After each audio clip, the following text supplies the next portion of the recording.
Who do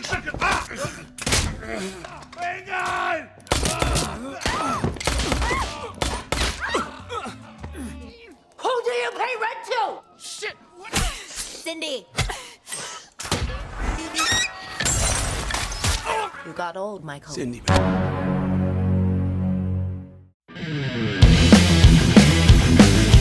Halo Sobat Nobar, kembali lagi bersama Nobar. Kali ini Nobar akan menceritakan film yang berjudul Polar yang dirilis tahun 2019.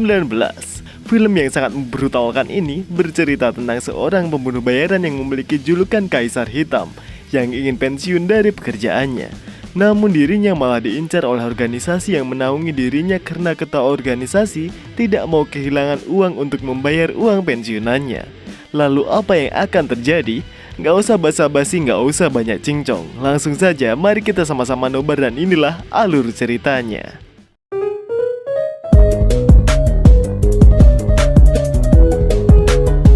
Jangan lupa subscribe sama tombol ring. Oke. Di awal film, di sebuah villa di Chile, kita akan bertemu dengan mantan pembunuh bayaran yang bernama Michael Green yang sedang menikmati masa pensiunannya. Ia bersenang-senang bersama wanita rentalannya, tapi tanpa ia sadari ada beberapa orang yang mendekatinya. Mereka berniat untuk membunuh Michael dan saat ia lengah, tiba-tiba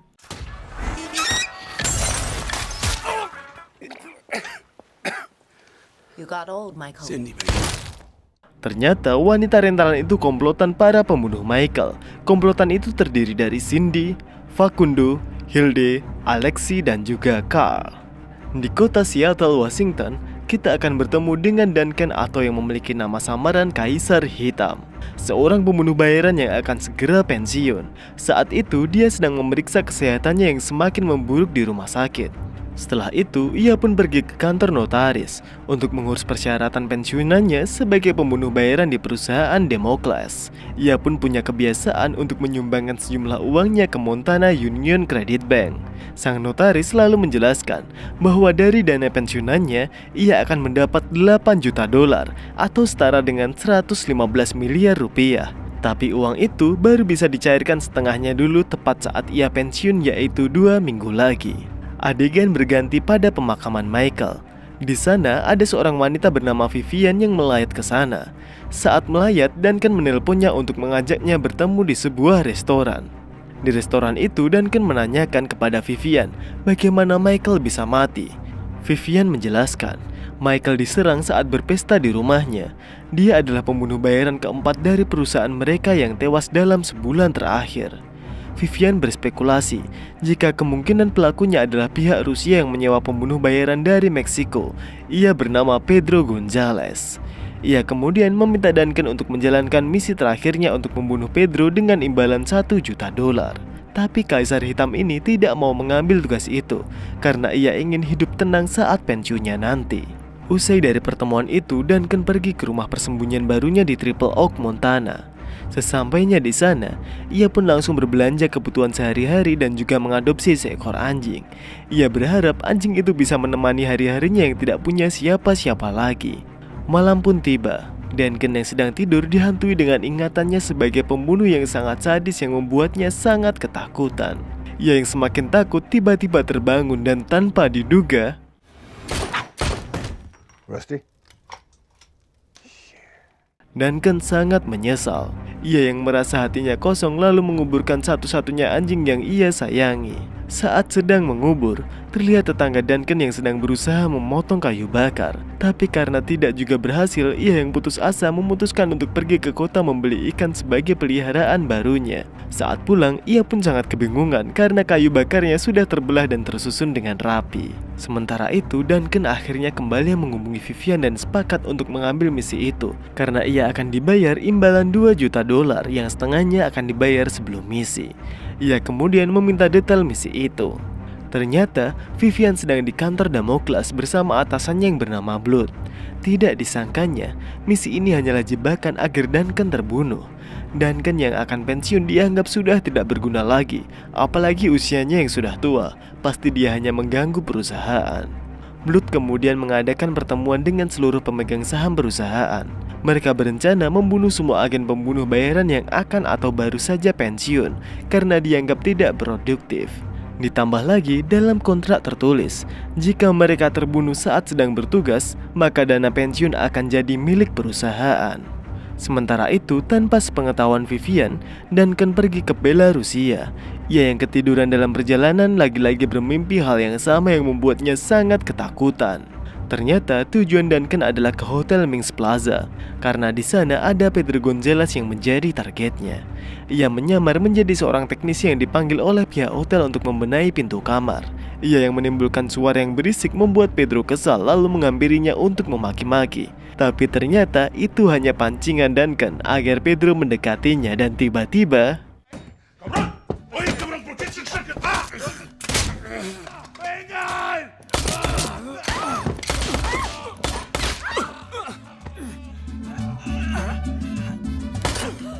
Duncan bertanya mengapa ia mengincarnya.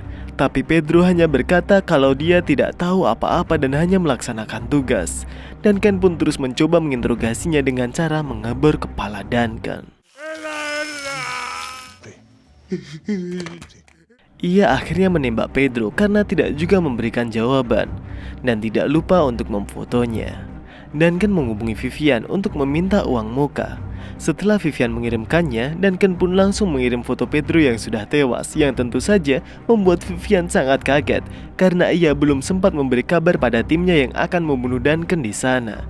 Dan tidak disangkanya, Duncan dengan cepat menyadari jika dirinya telah dijebak. Ia pun mengancam Vivian bahwa semua orang yang berniat membunuhnya akan berakhir dengan tragis. Vivian yang kesal langsung melaporkan kejadian ini ke Blood. Karena kejadian ini, tim utama pun langsung dikerahkan untuk mencari keberadaan si Kaisar Hitam. Diawali dari mendatangi notarisnya Duncan. Dari sana mereka mendapat beberapa alamat rumah. Karena sudah mendapat informasi yang dibutuhkan, mereka pun menghilangkan saksi mata. Take all the files. Alamat pertama adalah Miami, Florida. Tapi bukannya bertemu dengan Duncan, Cindy justru bertemu dengan om-om genit. Ia yang kesal pun tanpa pikir panjang langsung menghabisinya. Who do you pay rent to? Stupid. I'm not saying Cindy. Alamat kedua adalah di New Jersey. Tapi lagi-lagi Duncan tidak ada di sana dan hanya berisi para pengedar narkoba yang tidak tahu apa-apa. Di alamat ketiga di Texas, alamatnya ternyata juga palsu. Di sana mereka hanya bertemu dengan seseorang dengan gangguan obesitas. Vivian yang kesal kemudian berkata, jika tim itu gagal menemukan Duncan, maka mereka semua yang akan dibunuh. Mereka kaget dan marah mendengar itu dan sebagai pelampiasannya,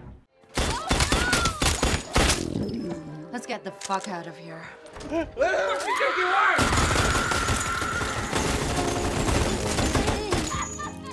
Di tempat lain, Duncan yang sedang nongkrong tanpa sengaja bertemu dengan tetangganya yang ternyata bernama Camille. Di sana, Camille menceritakan tentang hobi memotretnya dan bertanya pada Duncan tentang pekerjaannya. Duncan pun bercerita kalau dia pensiunan pengusaha pemakaman yang sudah berkeliling dunia. Mendengar pengalamannya yang telah berkeliling dunia, Camille pun menyarankan untuk mengajar di sekolah. Tawaran itu langsung ia terima dan ia pun langsung melakukan uji coba mengajar. Tapi tidak disangkanya, ia justru mengajarkan cara menggunakan pisau dan menunjukkan foto-foto hasil pembunuhannya. Here we go. And here. All right. How do they bury people in India? Yep. Do they eat turkey in Turkey? Do they speak American in Have England? you ever seen a dead body that's been in the sun? Duncan merasa senang mengajar di sekolah. Ia pun memberi hadiah berupa pistol pada Camille sebagai ucapan terima kasih. Sementara itu, tim pembunuh menemukan kejanggalan transaksi Duncan yang selalu dikirimkan ke Montana Union Credit Bank. Mereka pun menduga jika Duncan sedang bersembunyi di sana. Tanpa pikir panjang, mereka langsung menuju tempat tersebut. Kembali bersama Duncan, ia sedang mengajari Camille cara menggunakan pistol hadiahnya. Tapi tidak disangkanya, ia jadi sangat ketakutan sampai seluruh badannya gemetar. Camille pun meminta untuk pulang. Di dalam rumah, ia bercerita saat umur 13 tahun dulu, ada tragedi yang membuatnya sangat takut dengan pistol. Dia bertekad akan menodongkan pistol pemberian itu tepat di kepala orang yang dulu membuatnya trauma, dan dia akan menceritakan tentang semua penderitaannya selama ini. Hari berikutnya, tim pembunuh sudah sampai di Triple Oak. Mereka bertemu dengan Duncan yang baru saja selesai berbelanja. Dalam perjalanan pulang, Duncan bertemu dengan Cindy yang berpura-pura mobilnya mogok. Ia meminta bantuan pada Duncan untuk meminjam telepon rumahnya karena HP-nya juga rusak. Dengan ikhlas, Duncan yang baik hati membawanya pulang. Tapi sialnya, setelah selesai menelpon, badai pun datang. Cindy pun terpaksa harus menginap di sana. Malam menjelang, Duncan yang akan tidur digoda oleh Cindy. Tanpa pikir panjang, ia langsung menerima ajakan itu. Ternyata meskipun Duncan sudah akan pensiun, dia sangat jago memainkan pistol tumpulnya. Tapi tanpa ia sadari, tim pembunuh sudah bersiap menghabisi Duncan. Dan tiba-tiba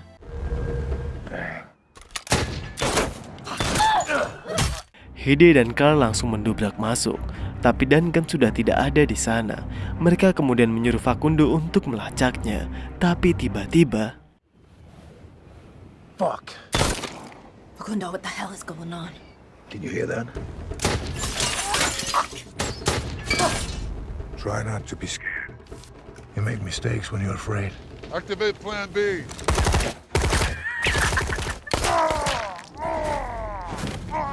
Duncan memberikan kesempatan pada Carl jika ia memberitahu siapa yang menyuruh mereka. Tapi karena ia tidak mau menjawab, ia pun langsung menghabisinya. Kemudian dia menggunakan sniper untuk mencari Hilde. Dengan mudah ia menemukan Hilde dari hembusan nafasnya dan tanpa pikir panjang,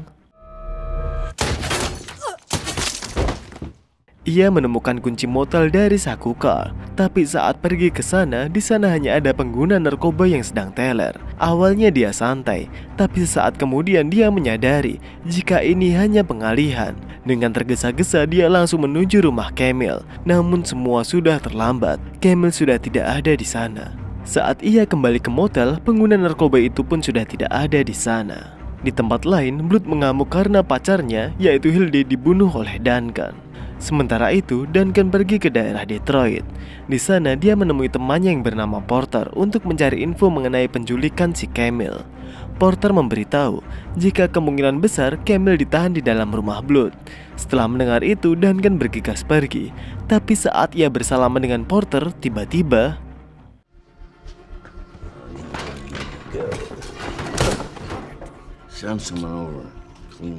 Duncan akhirnya sadar. Ia digantung di dalam sebuah ruangan milik Blood. Blood yang sangat dendam pada Duncan berniat untuk menyiksanya sedikit demi sedikit setiap hari, dan ia akan membunuh Duncan tepat di hari keempat saat ia seharusnya pensiun. Ia juga memperlihatkan foto Camille yang terbaring lemas karena dicekoi narkoboy. Penyiksaan di hari pertama langsung dimulai oleh Blood dengan menggunakan gunting kecilnya.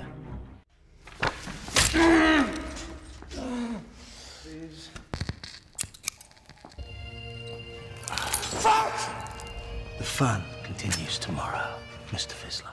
Hari kedua tiba. Blood kemudian menyiksa Duncan dengan sangat sadis.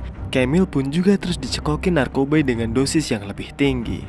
Di hari ketiga, saat sedang menyiksa Duncan, pisau kesayangan Blood patah di dalam badan Duncan. Hal ini membuatnya sangat-sangat kesal dan langsung melampiaskannya pada si Duncan. The fun continues tomorrow. Saat semua orang sudah pergi, Duncan mengambil potongan pisau yang menancap di badannya. Dengan pisau itu, dia membuka borgol yang mengikatnya. Hari keempat tiba dan hari ini adalah waktunya Duncan dieksekusi mati. Tapi saat para penjaga mendekatinya, tiba-tiba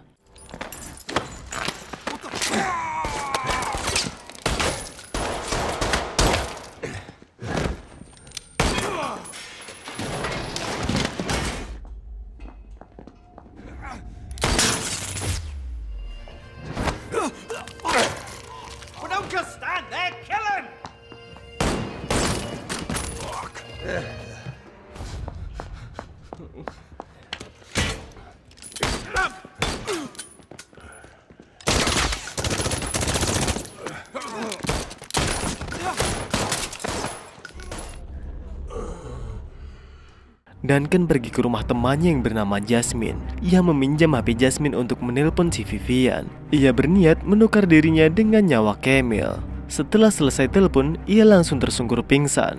Selama pingsan, lagi-lagi ia memimpikan hal yang sama yang membuatnya terbangun karena ketakutan. Jasmine pun menyuntikkan Duncan agar ia kembali beristirahat. Duncan yang sudah sadar langsung mempersiapkan diri untuk melawan Blood dan para anak buahnya.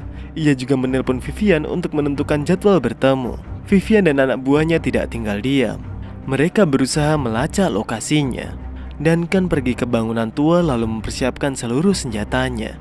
Ia lalu menelpon Vivian untuk mengajaknya bertemu di suatu tempat. Tapi Vivian terus mengulur waktu agar timnya bisa mengetahui lokasi Duncan berada. Tidak lama kemudian, Vivian dan timnya sampai di lokasi Duncan. Tapi Duncan sama sekali tidak kaget. Ia seperti sudah merencanakan suatu hal. Duncan lalu berkata pada Vivian, menghargai Vivian adalah temannya, dia meminta Vivian menyingkir sebentar. Tapi Vivian sama sekali tidak memperdulikannya. Bahkan anak buahnya bersiap untuk menembak Duncan. Dan tiba-tiba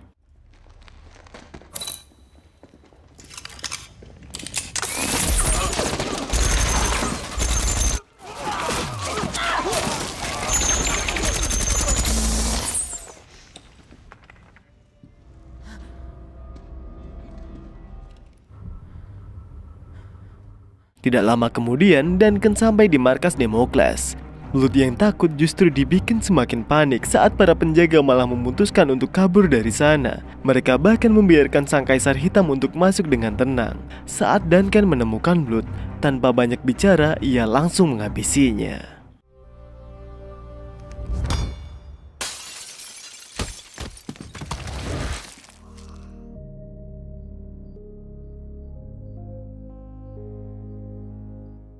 Duncan akhirnya berhasil menyelamatkan Camille. Ia lalu merawatnya dengan penuh kasih sayang seperti anaknya sendiri. Pagi harinya saat bangun tidur, Camille sudah tidak ada di kasurnya. Yang ada hanyalah nota sumbangan dari Montana Union Credit Bank dan juga artikel tentang kasus pembantaian keluarga yang hanya menyisakan satu anak perempuannya. Melihat itu membuat trauma Duncan yang selalu menghantui mimpinya kembali muncul. Tiba-tiba, Camille datang sambil menodongkan pistol pemberian Duncan ke arah si Duncan.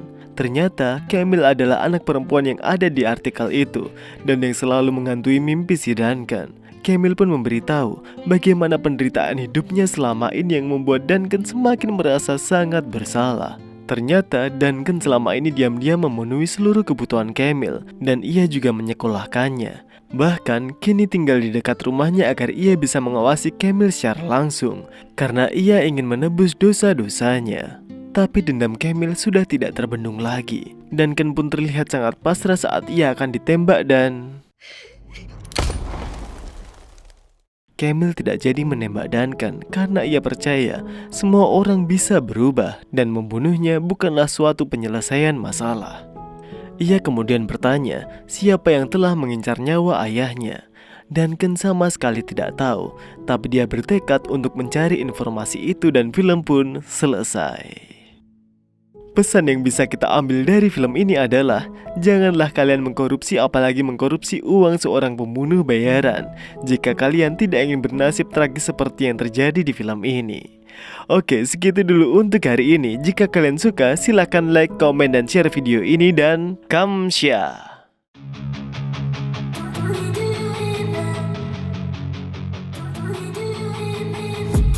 I've been dreaming on in my head like I've seen it. A life worth living is a life with meaning. I'll do what I love till my heart stops beating. I'm feeding this demon.